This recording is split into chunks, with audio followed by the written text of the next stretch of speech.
Good morning, good afternoon, good evening, wherever you are in the world.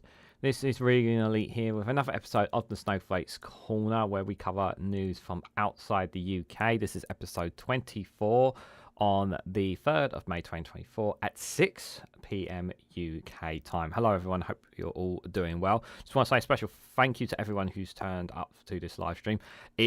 The max I can do is an hour, but we may even be doing less than that, given that I haven't got a lot of articles for you guys today. But we'll come to that in a moment. I just want to go to, we are dual streaming both on YouTube and on Twitch chat. I do have the Twitch chat up, so if you are watching on Twitch, feel free to say hi. Don't be shy. Everyone is welcomed here. The live YouTube poll chat for you guys today is: Turkey has halted all its trade with Israel over its war in Gaza. Should other nations follow them? That is the live YouTube chat poll we have for you today. We will be covering that story in particular here today. The gang is here. Ollie is here. Pingu. Cash Dummy is here. And I can hear my cat meowing in the distance, which is not good.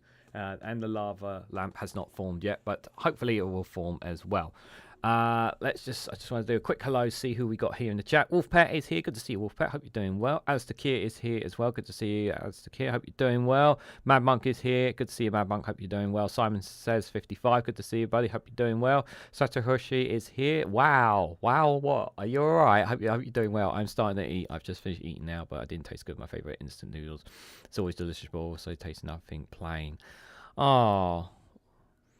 Well, hopefully you get. I hope you got something. I hope you get something a bit more tastier next time.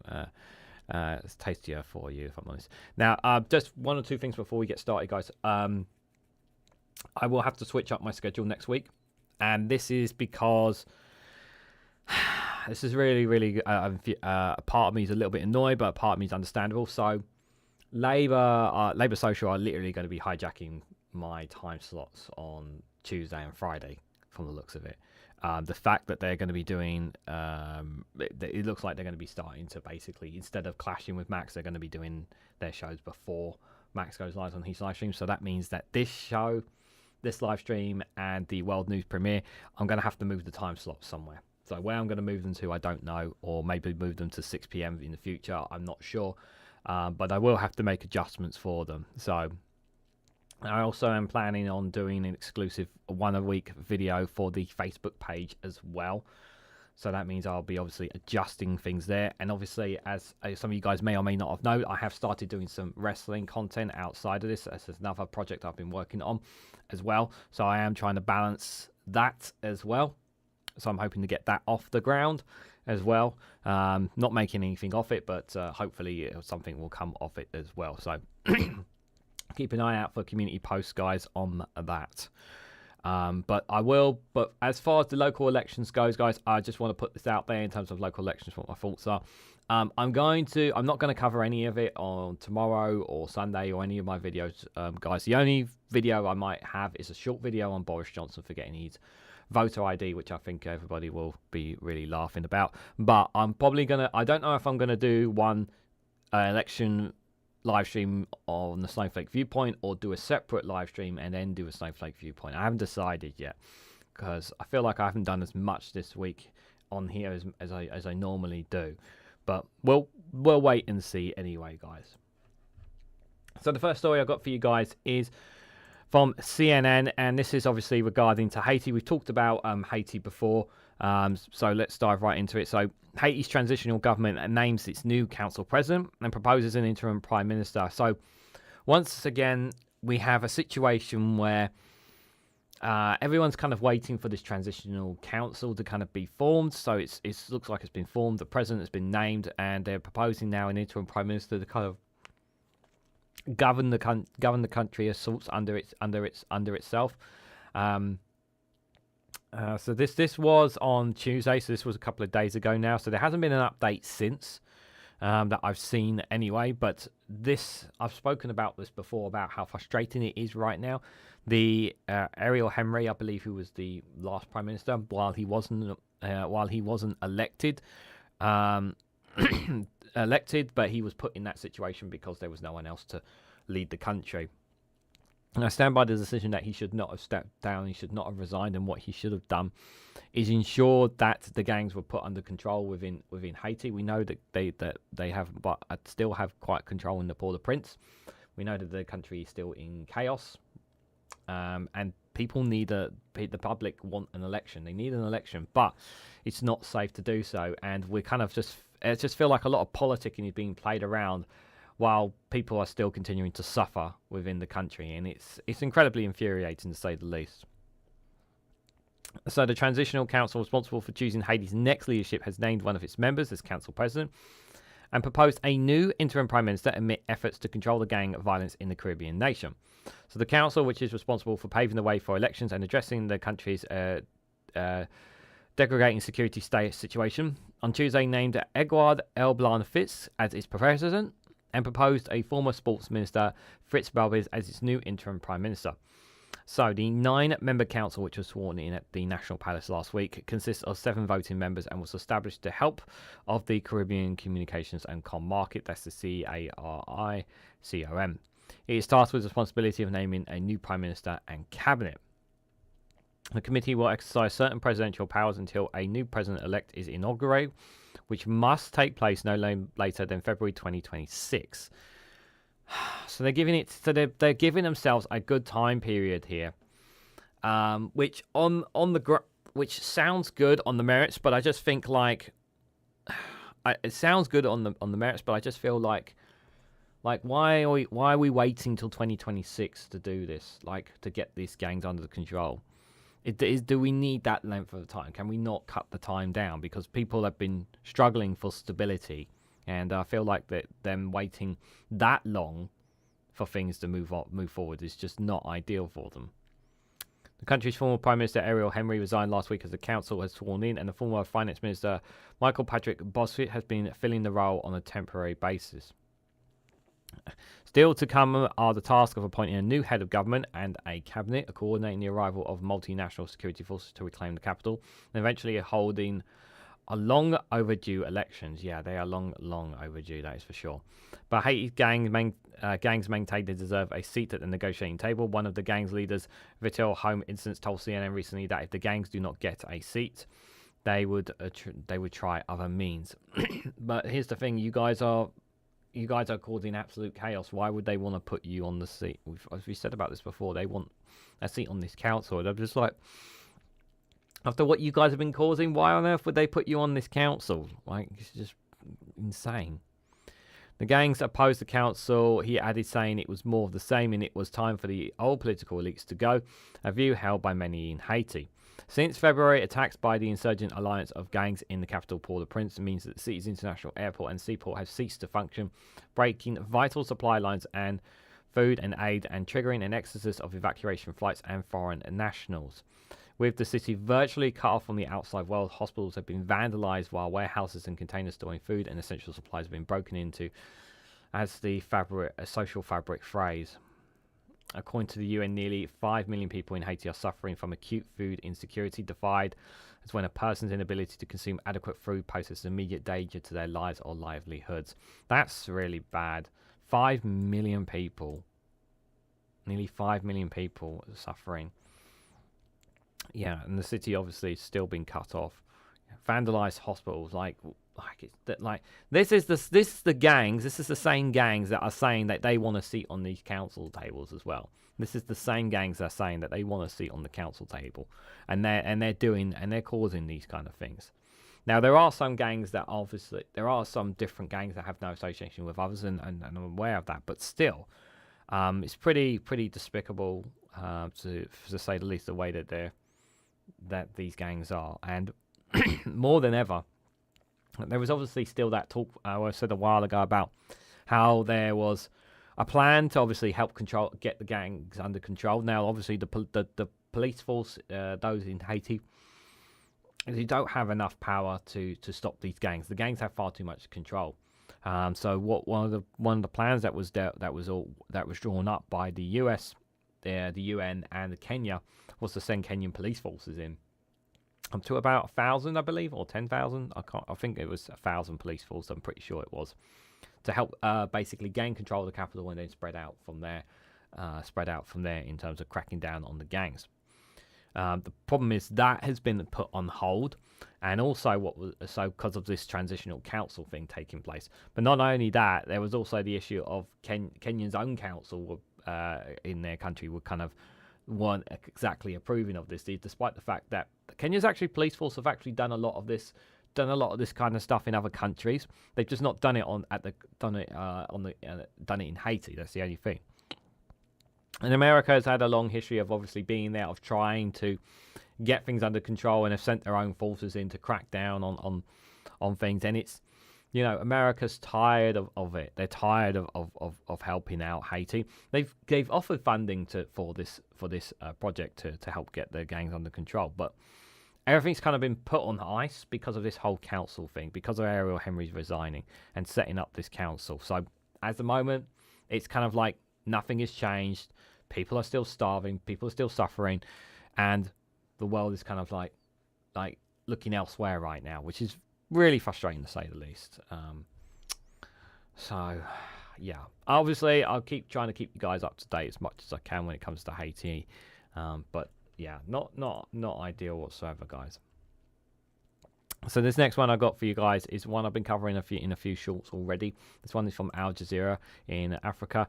So Kenya, Tanzania brace for a cyclone Hidaya as flood death toll rises. So the Kenyan government orders mandatory evacuation for residents near the 178 dams and water reservoirs in 33 countries. So there's been flooding obviously been taking place in Kenya, which has really been a real struggle. They reported up to nearly 200 people had died, and they're still struggling to get enough. A lot of places are still cut off in the country, and now bracing for a cyclone that could be coming in. That's really, really cause for concern, to say the least. I don't know if or when they'll be able to get control of the situation, but Kenya is one of the more reliable countries, obviously, within Africa that have actually more stability than some other African countries. So, but obviously, it's not just them; it's Tanzania as well, who are also suffering this as a result. So Kenya and Tanzania have been bracing for a cyclone on the heels of torrential rains and floods that have devastated East Africa, killing nearly 400 people and forcing tens of thousands from their homes. Cyclone Hidaya is inching closer to the eastern coast of Tanzania, with an expected landfall later on Friday, so that's today. According to the latest weather forecast, it's also likely to bring more rain to neighbouring Kenya, including the major coastal city of Mombasa, just north of the eye of the cyclone. That's not good. Critically, the coastal region is likely to experience Cyclone Hidaya, which will result in heavy rainfall, large waves and strong winds that could affect marine activities in the Indian Ocean, the office of Kenyan President William Ruto had said. Yeah, it's obviously going to affect marine time there. I mean, it's floods, that's pretty clear there. Floods in Kenya have already claimed at least 210 lives, so it's now gone up to 210 since March, according to the updated tolls from the Ministry of Interior and National Administration on Friday. It said 125 people had been injured, 90 are missing, and 165,500 people are displaced. Ahead of the expected cyclone, Ruto's government has also ordered mandatory evacuations for residents near the 178 dams and water reservoirs in 33 countries. And the government warned citizens to remain on alert. The rains have been amplified by El Niño's weather patterns, a naturally occurring climate phenomenon typically associated with increasing heat worldwide, leading to droughts in some part of the world and heavy downpours elsewhere. Yeah, El Niño has been greatly affected by the global increase in temperatures. It's obviously been a great cause for concern, and it will have ramifications as time goes on, as our planet continues to warm up as well. In Tanzania, at least 155 people have been killed in flooding and landslides in recent days. With the arrival of Hidaya, there are more fears of weather disruption. The presence of Hidaya cyclone is expected to dominate and affect the weather patterns in the country, including heavy rain and strong winds in some regions near the Indian Ocean. The Tanzania Red Cross Society said on their social media platform X. The heavier than usual rains have also killed at least 29 people in Burundi, with 175 people injured, tens of thousands displaced since September last year, the United Nations said. Since September last year. More heavy rain is expected Kenya's capital, Nairobi, is among the areas expected to suffer heavy rains over the next 3 days, with Kenya's meteorological department saying on X, warning of strong winds and large ocean waves along the country's coastline. The forecaster urged residents to be vigilant for flash floods and lightning strikes, adding that strong winds could blow off roofs, uproot trees, and cause other damages. Earlier this week, Kenya's Ruto announced that he was deploying his country's military to evacuate everyone living in flood-prone areas. I kind of wish they kind of did that a bit quicker, if I'm honest, but it's easy for me to say that here. Hello, Politics Channel. Good to see you there. Hope you're doing well. In a bulletin released on Thursday evening, the Interior Minister ordered anyone living close to major rivers or near the 178 filled up or near filled up dams or water reservoirs to vacate the area within 24 hours, warning that they would otherwise face mandatory evacuation for their safety.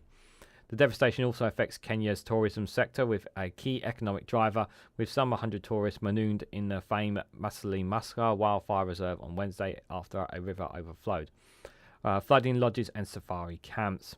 Rescuers later managed to evacuate 90 people by ground and air, the Interior Minister said. In the deadliest single incident in Kenya, dozens of villagers were killed when a dam burst on Monday near Mau in the Rift Valley, about 60 kilometers north of Nairobi. The Interior Minister said 52 bodies have been recovered and 51 were still missing after the dam disaster. That's horrible. That's really bad. Al Jazeera's Malcolm West, who was reporting from the Kimbu country, said that residents in the area was also hit with heavy flooding were asking why has the government not done more to prevent the disaster. I say it's easy to blame the government, but then is it entirely the government's fault, or do we not play this down to also the effects of mankind and its and the situation of allowing temperatures to rise as well? Does not climate? I'm sure climate change also plays an impact on this as well. But I guess that is a fair question. Obviously, whenever these things happen, we all, whenever you're involved in these situations, you do ask why the government's never done enough more in them. He reported that one company, which was contracted to fix the bridge and flood control infrastructure in the area, ran away with the money without finishing the project. That's really annoying. Opposition politicians and lobby groups have also accused Ruto's government of being unprepared and slow to respond to the critics despite weather warnings. On Thursday, Human Rights Watch said that Kenya's government has a human rights obligation to prevent foreseeable harm from climate change and extreme weather events and to protect people when a disaster strikes. Well, yes, but are they doing enough, I suppose, is a question that we'd be asking ourselves. I probably will be covering another short on the situation there. That is for more shorts on it. May even cover it again on World's News Round, but it depends on what's going to be in the headlines on depending on whenever I schedule the World's News Round again. But here's a situation that's definitely needs help and aid with. I don't know how much, like it says, it doesn't say in the article, is there enough aid coming in from the United Nations and other world organizations to help those right now? I would say probably not, because right now there's a situation in Gaza, there's a situation in Sudan, there's obviously what's happening in Ukraine, there's obviously also not to mention what's happening in Haiti as well. There's lots of nations that are in situations as well. So it's like, it almost feels like Kenya have kind of been left on their own sort of thing here. At least that's the interpretation of how it comes across to me anyway, which is not ideal at all. Just going to have a quick look in the chat just to check. Guys asking in the poll if you want to cast your vote on the YouTube chat poll. Turkey halts all trade with Israel over its war in Gaza. Should other nations follow suit? 7 people cast their vote and they've all said yes to that. So make sure you cast your vote there. Just going to see what you guys are saying in the chat. Trust me, it's weather manipulation, says Politics Channel. It probably is, to be fair. Hate YouTube phones, can't see the participants, can't tag the people, said Juicy Gaming. Yeah, that's I totally get that. With when you are atting someone, it's annoying. Too much work and never know what to say and don't like the lover do stuff online, says Simon, says 55. Chat think we're going to be a hung parliament, by the way, a Labour result Labour result from the local elections. I hope I hope so, but I'm at the moment. I will also. It's too early still to read too much into it. It's too. I still think it's too early to read too much into it. It is going to take a couple of days. When all the dust is settled, then it will be a lot clearer of what we'll say at the local elections. But I have been keeping up on it, Alistair. But I don't really want to jump the gun like some people have until the full picture has been made. I will let everyone know where I actually cast my votes, because I had 3 ballot papers, and I'll let everyone know where I casted my votes when we talk about it. So, yeah, it will be obviously interesting to say the least. This next one, guys, I've got for you guys. So this is the one that we've been. I did the YouTube chat poll on, and we'll probably talk quite a great deal about this. This one is from Bloomberg. So the headline is: Turkey halts all trade with Israel over its war in Gaza. The move expands earlier restrictions on exports to Israel. The trade between the two countries was worth $6.8 billion in 2023. $6.8 billion. So they've pretty much said, no, we're not trading with you guys anymore on this. I think there was already tension, obviously. Obviously due to the fact that we know how Turkey feels, and obviously because it's a Muslim country, majority Muslim, we know how they feel about the situation with regards to what's happening in the West Bank, the situation of what's happening within the Gaza Strip. So understandably, they will obviously, no doubt, be feeling very great deal of frustration and anger with what's going on. And I don't think they would have taken this decision lightly, considering the trade that is worth $6.8 billion. That's a lot of money. That's a lot of money for both economies. So that is going to hurt Turkey. But I think there's more of a. But what they are showing here is a moral stance about how they feel about what's happening within the Gaza Strip. Something that the British government, America, and other Western nations really need to wake the F up about. And it is so infuriating, because obviously we know what's happening in campuses in America, and not just universities and campuses there.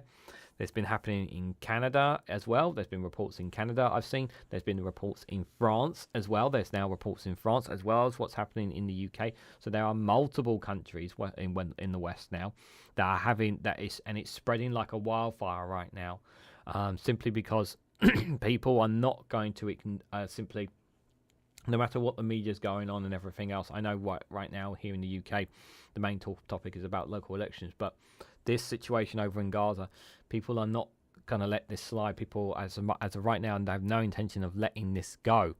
So they are going to keep talking about this, because whether they're relatives or what, and it goes against, and especially in America, when they are a country that supposed to be standing for democracy, standing for freedoms, the rights that they have in America, and they see what's happening inside the Gaza Strip, and they don't need and they don't even need American media or mainstream media to tell them that the footage is there on social media. There's so much of it, whether it's on X, on TikTok, or other social media platforms where it gets shared, what's happening inside the Gaza Strip. People are seeing with their own eyes what's happening inside the Gaza Strip. It's not misinformation of how Israel is treating people within there.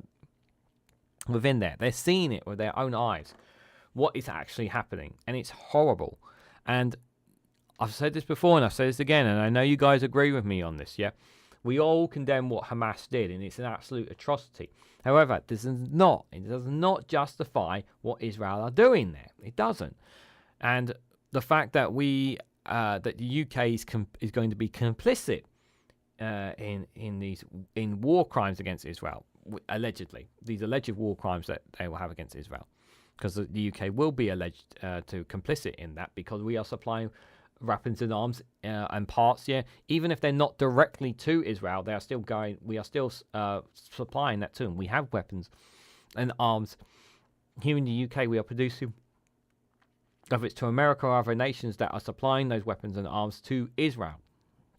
And that does not sit right with me, and it does not sit right with anyone, and rightly so. It should be stopped. And it really frustrates me that we try to play this down and try not to talk about it too much, because right now the highlight is obviously about what's happening with these campuses and that. When, well, as far as I'm aware, they have not. For the time of this recording, I'm sure it would have blown up on the medias by now, but they still have not gone into Rafka, where over 2 million Palestinians are left. And I'll have a short story dropping, but they're planning to have some checkpoints, Israel, around on the outskirts of the city of Rafka, and they're allegedly. Now this is what I've from one or two sources. I believe it was from Middle Eastern Eye that they had a nice story on this.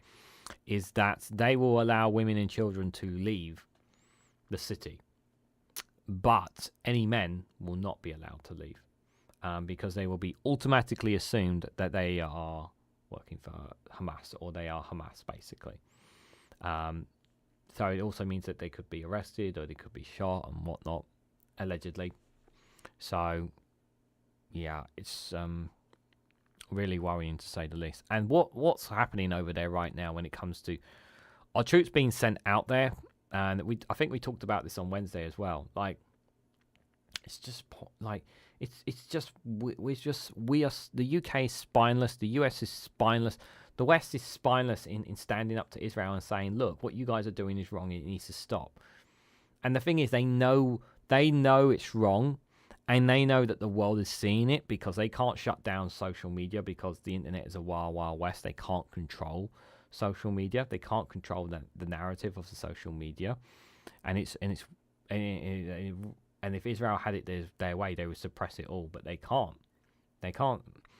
But so what happens? We see an LBC presenter ends up going AWOL, goes missing, because of her last interview with a certain person from Israel. You guys know what I'm talking about. So, yeah, it's very frustrating to say the least. But let's read more into this, you guys. So Turkey has stopped all trade with Israel as of Thursday, according to the two Turkish officials familiar with the matter, adding to already high-running tensions between the once close allies over the war in Gaza. The move expands last month's restrictions on some Turkish exports to Israel, as President Erdogan steps up his criticism of Jewish state and tries to consolidate amongst conservative voters at home. Anika hasn't formally announced the suspension, and it wasn't unclear what the conditions trade would resume. Trade between the countries was worth 6.8 billion in 2023, of which 76% was Turkish exports, according to the Turkish Transitional Institute. This is the behavior of a dictatorship who tramples the interests of the Turkish people and business community while ignoring international trade agreements, Israel's Foreign Minister Israel Katz said on a post on X. The Israeli government will work to create immediate alternatives for trade with Turkey by increasing local manufacturing and finding other supplies. He said Turkey's biggest export to Israel in 2023 was iron and steel. Its biggest export was refined oil products, according to the Turkish Statistical Institute. The move came a day after Turkey announced plans to join South Africa's case at the United Nations highest court as a plaintiff, accusing Israel of committing genocide in the Palestinian territory. Yeah, so this is another story that's part of it as well. So Turkey have announced that they're going to be basically working with helping South Africa in their case against Israel committing genocide in the Palestinian territory as well. Israel and Turkey have restored diplomatic ties last August after a decade of tensions, and were exploring ways to increase cooperation until Hamas launched its October 7th attack on the Jewish state.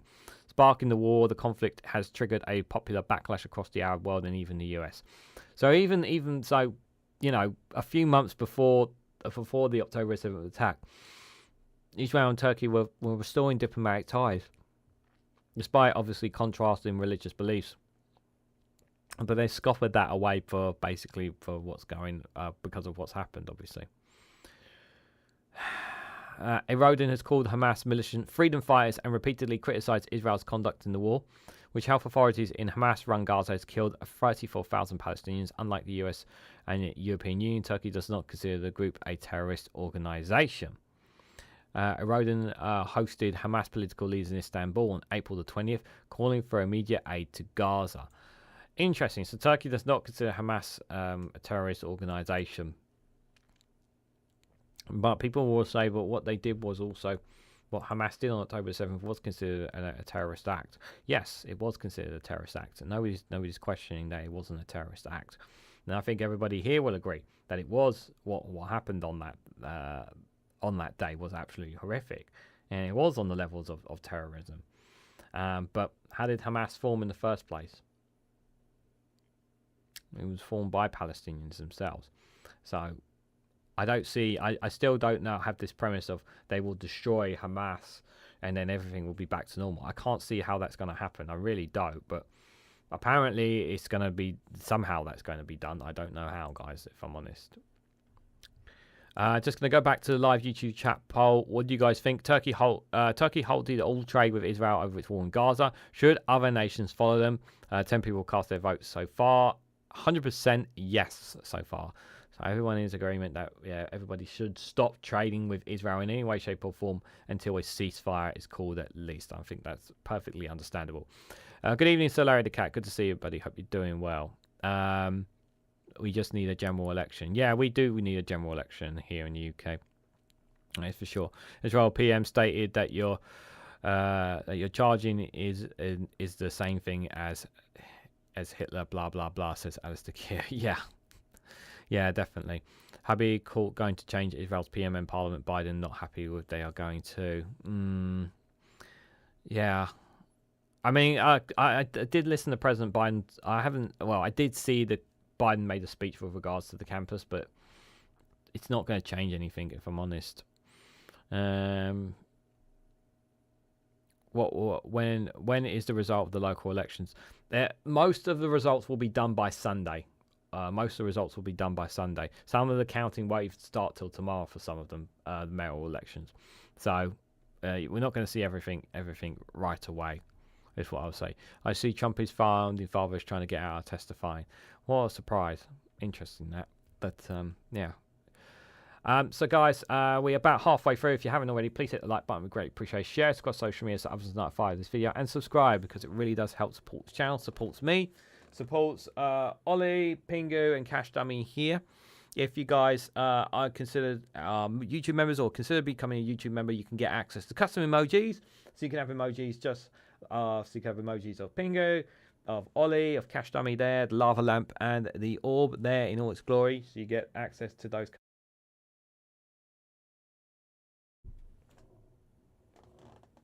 Why is you turned off? Turn back on. I don't like it when it turns a lot. It's on there, but it's 1 second, guys. I have to do this.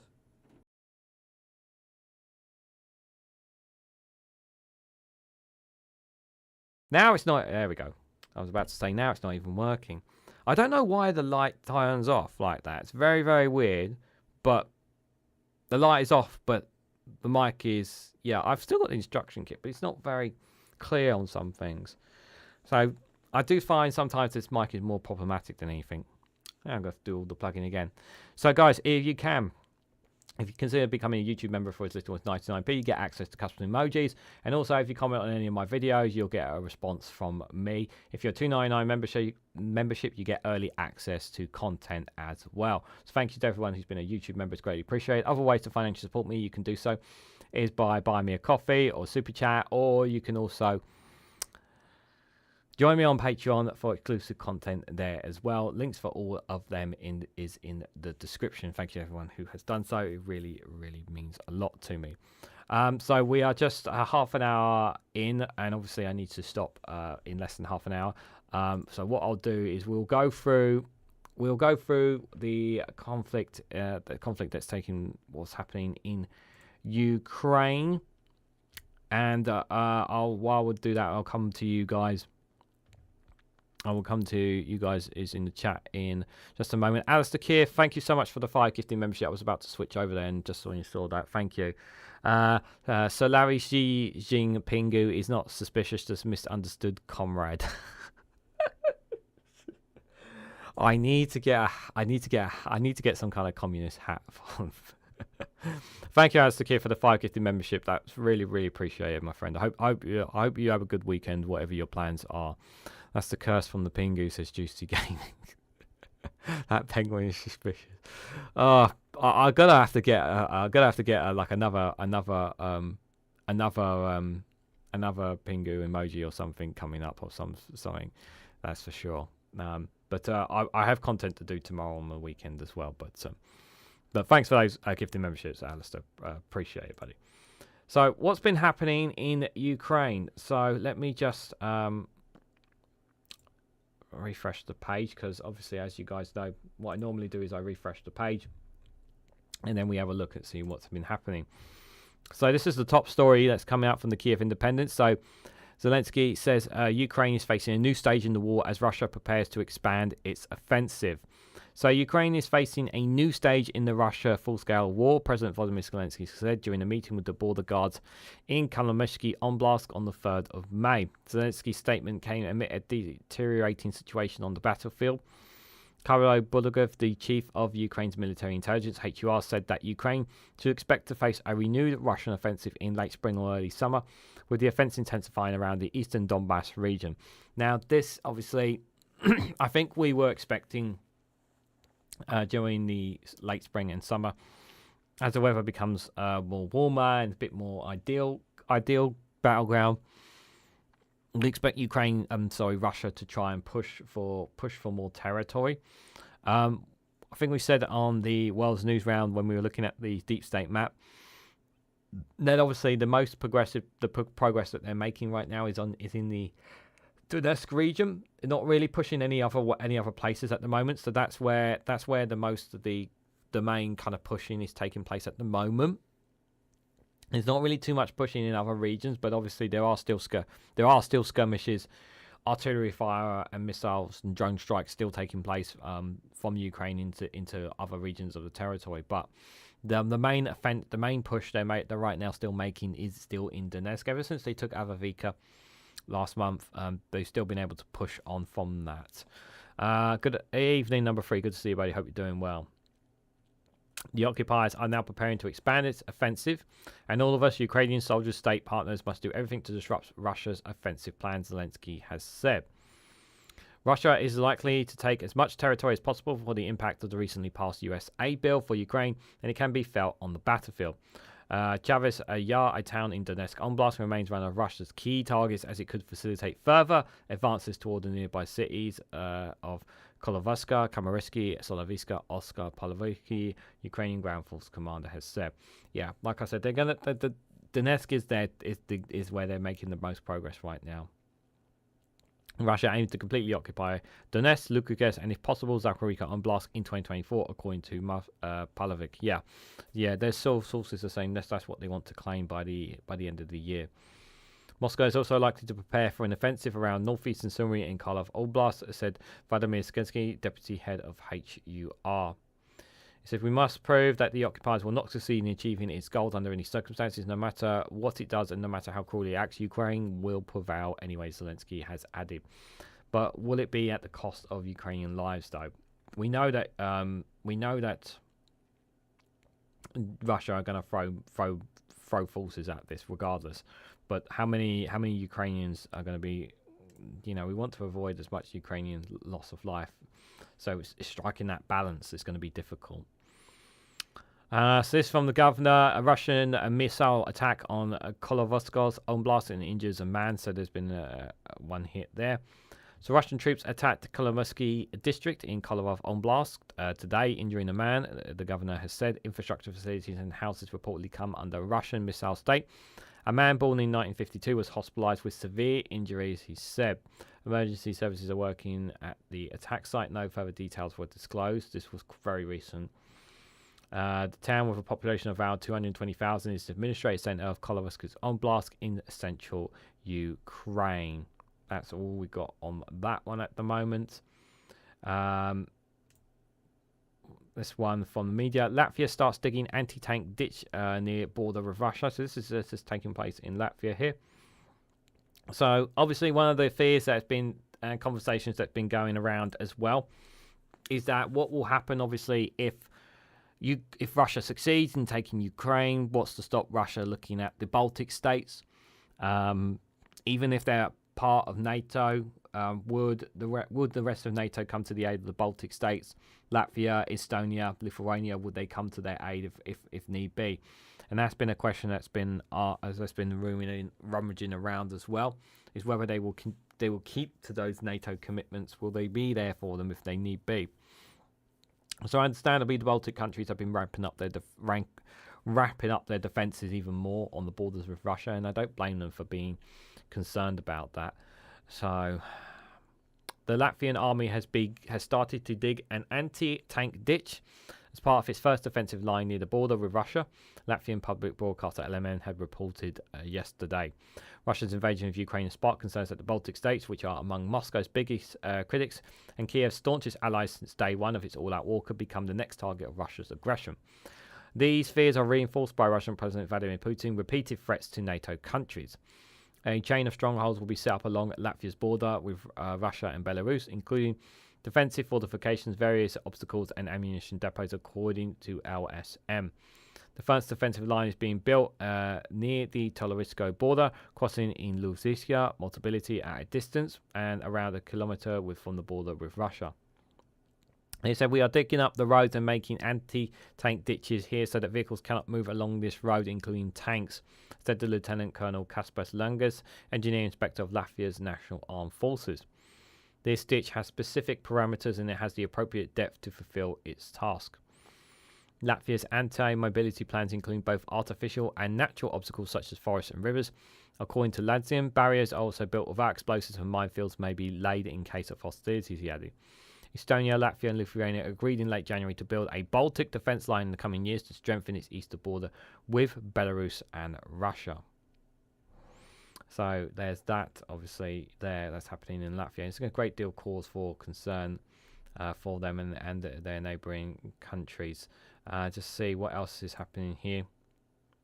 What is this? Raiffeisen Bank will begin exiting Russia in summer 2024. Austria's Raiffeisen Bank International is making plans to begin its exit from the country in the summer 2024. Russian media have reported May in the 30th, citing the company's chairman, Jonathan Strahl. The Vienna-based group, the largest Western bank in Russia, has been under increasing pressure since the start of Russia's all-out war to scale down its activities in the country. Understandably, makes sense considering its situation. The European Parliament sent Australian officials a letter in April urging them to compel Raiffeisen to cease its activities in Russia in compliance with EU sanctions. The letter came just days after Raiffeisen said it expected European regulators to request an acceleration of the bank's withdrawal from Russia and that it would comply with those requests. The bank also said that the European Central Bank, the ECB, will soon ask Raiffeisen to significantly decrease loans to customers in Russia by 2026. Raiffeisen said it would abide by this request and eventually sell its Russian subsidiary. The decision to finally exit from Russia is relative to the ECB requirements, Strobel reportedly said.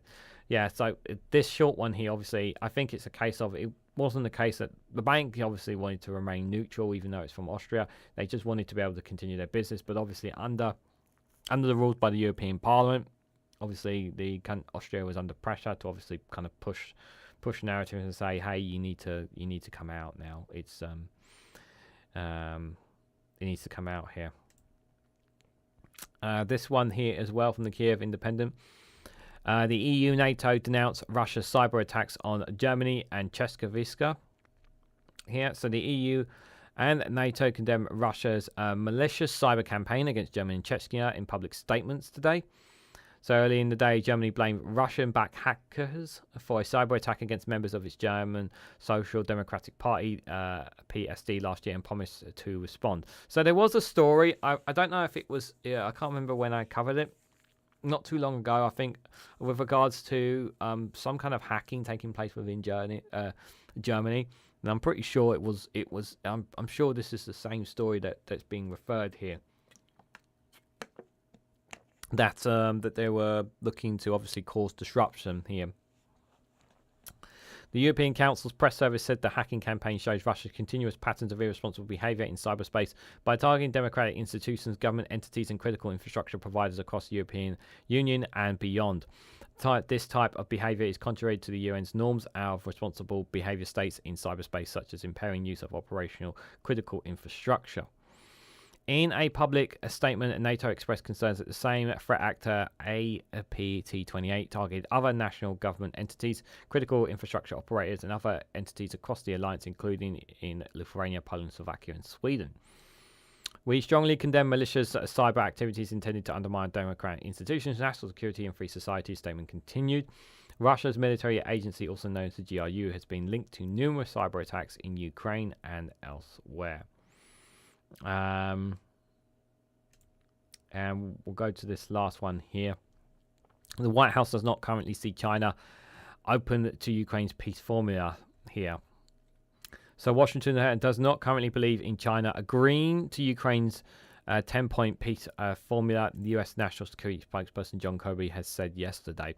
The upcoming Global Peace Summit will take place in mid-June in Switzerland, and 160 national delegates will be invited to the talks. While Russia has not been invited to the summit, the head of presidential office, Andrei Yagman, said that China's attendance will be very important and that Ukraine is making every effort to engage Chinese delegates in participating in the event.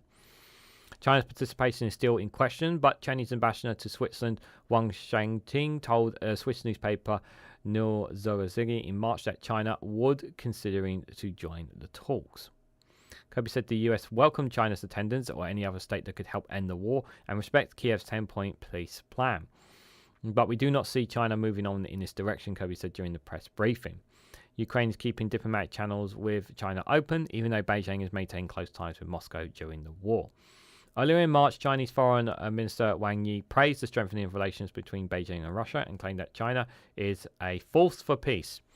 A force for peace by allowing a nation, its neighbor, to continue its current war. Right. During a press conference, Kirby also recalled additional financial support was unblocked recently at a pass as the US passed a $61 million aid bill for Ukraine. Government has also allocated $6 billion in military aid under the Ukraine Security Assistance Initiative, the USAI, which means that the Pentagon will send contracts to U.S. defense companies and produce new military supplies to provide Kiev with them. We have received additional funding to repel Russian aggression, to return the territories that the Russians took place from Ukraine, and to work with our own efforts to achieve a peace to meet the goals of the Ukrainian leadership and people, the spokesperson has said. Don't think there's anything up there, but interesting different stories are obviously taking place right now with regards to things around Russia and Ukraine and the conflict. Yeah, I'm very concerned obviously about what's going to be happening in the summertime. Obviously that's going to be obviously a great deal of cause for concern. Something's just come up on my phone, sorry. I'll look at that shortly. But obviously, I'll try and keep up to date with you guys as much as I possibly can. But some interesting stories, to say the least. That's what's happening in there and other parts of Europe with regards to them. Just see what you guys are saying in the chat. I'm going to end the poll now for the live YouTube chat poll. I want to say thank you for everyone who's cast their votes on it. So I think everybody's in agreement with that one. There wasn't really much of a debate on that one. Asking if Turkey halts all trade with Israel over its war in Gaza, should other nations follow suit? Everyone's in agreement. I don't think anyone's going to be arguing with that one, if I'm honest. But thank you, everyone who has cast their voice within that. What are you guys saying? I've been sending some technical ideas to Ukrainian MC. No feedback yet, says number 3. Hopefully you do. They might be incredibly busy, but I'm sure they will be looking at everything they can to any kind of support. Number 3. You guys talking about something else. 5 more REGANELITE. Keep up the great content. Oh, no, I appreciate it, Kier. But obviously, even when you gift memberships, I also lose sometimes. There are some days where I drop like 5 memberships because some people just don't want to, don't want to continue the membership. It's up to them. I kid you not, I had someone, and I think I said this before, I had someone in the comments and one of my saying, who are you and why am I a member? And I'm like only subscribers get gifted memberships. So I didn't even answer the person because it was quite insulting to me. It's just like, you're a subscriber to my channel, so you're the one who subscribed to me, so why are you asking who I am when you're the one who subscribed to my channel? Just saying. So yeah. So guys, I'm going to be we have come through all the news. I'm sorry, guys, it's not a longer stream for you guys. But before you guys go, I have got something funny for you guys. I hope you guys like some funny memes, but we'll just have a look. How's the gang doing here today? Pingu is not happy because this is a very short stream. Well, I have somewhere to be tonight, so that's why we're doing this as early as we are, guys. But Ollie's a lot happy. He's very appreciative of Alistair Keir and being very generous and trying to help out and trying to give memberships as well as other people as well, of course. So the gang is very appreciative to everyone who is supporting the channel. It really does make a massive difference, guys. So I have 7 funny memes for you here today, guys. It'll be interesting to see the reactions of some of them. I'm just trying to remind myself what all of them are. But I hope you guys get a good laugh out of these anyway before we wrap things up. So, so here we are. 7 funny memes. I know some of you don't like these.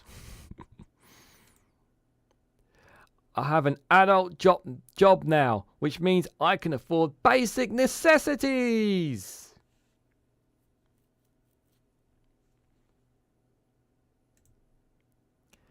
I really want to know what this squirrel was annoyed at.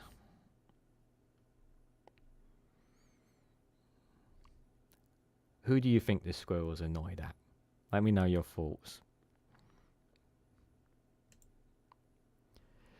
When you rock back in your chair further than expected and your life flashes before your eyes.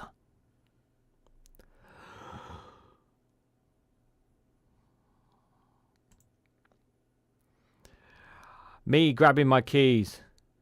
And my dog says, "Where are we going, bro?"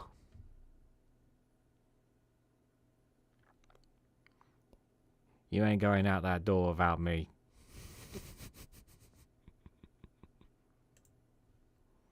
What's the dumbest thing you did as a kid? Wish I was an adult.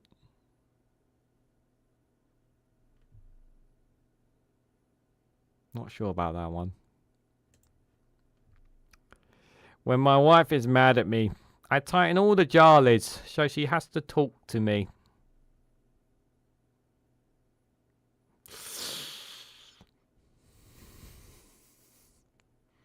And finally, excuse me, are you going to be feeling the bird feeder soon? They wanted me to ask on your behalf.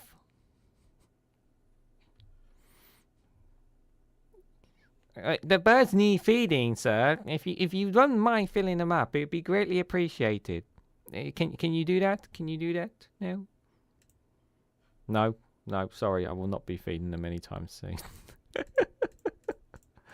I would say some mixed ones there. Some funny, some question marks. So interesting ones to say the least there, guys. So I would say some hit and misses, shall we say, for them. Just going to have a last look at you in the chat before we wrap things up. Sorry, hopefully things will work out. A great weekend. No, don't worry. It's all good, Alistair. I really appreciate all the support you and everybody else is doing.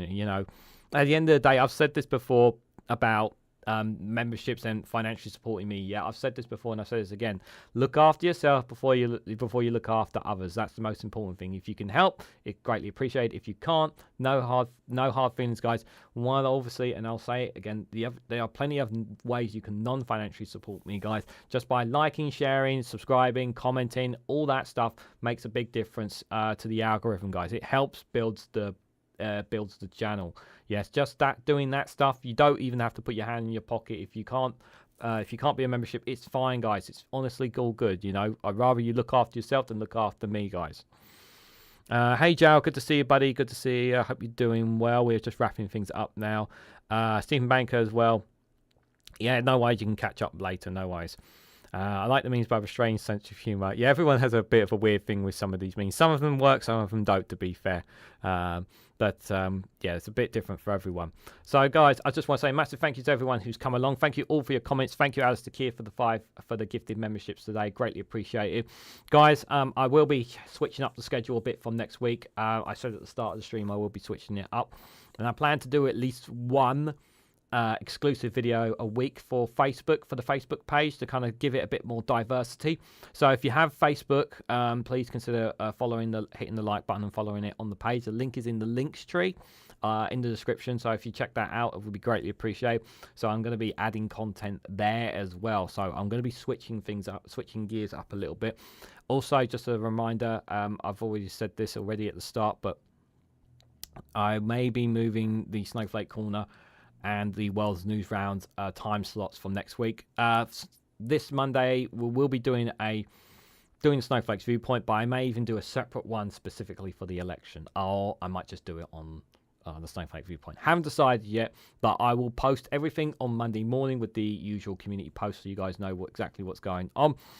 Plenty of content coming down over the weekend, so don't you worry, there's plenty there for you guys to get your heads into. I won't be covering specifically any videos on the local elections. I'm going to be doing it all in a live stream. So we'll have a live stream where we can discuss together about where the ups and the downs and whatnot. So don't worry, that will all come through. But let me know what you guys thought about today's stories outside the UK. What do you guys make of what's happening in Haiti at the moment? The floods in Kenya and other parts of Africa. Is this just climate change? Is this just natural phenomenon? What is the Kenyan government doing enough there? Turkey halting all their trade. That's a lot of money that they're giving up with Israel. And should other countries follow suit? Obviously, I know most of you say that, but what do you guys think of their decision to do that as well? And of course, some of the situation that's happening in the conflict in the war in Ukraine. Let me know what you guys think about all those things and more in the comment section down below. But just before we head out, guys, just need you all to do one thing for me if you can. If you haven't already, please hit the like button. It'd be greatly appreciated. Share it across social media so others are notified of this video. And subscribe, because it really does help support the channel. And if you want to financially support me in the work that I do here, you can do so by becoming a YouTube member for as little as 99p. Or join me on Rumble or Patreon for exclusive content there as well. So thank you all so much for watching. Have a great weekend. And I hope to catch you all very, very soon.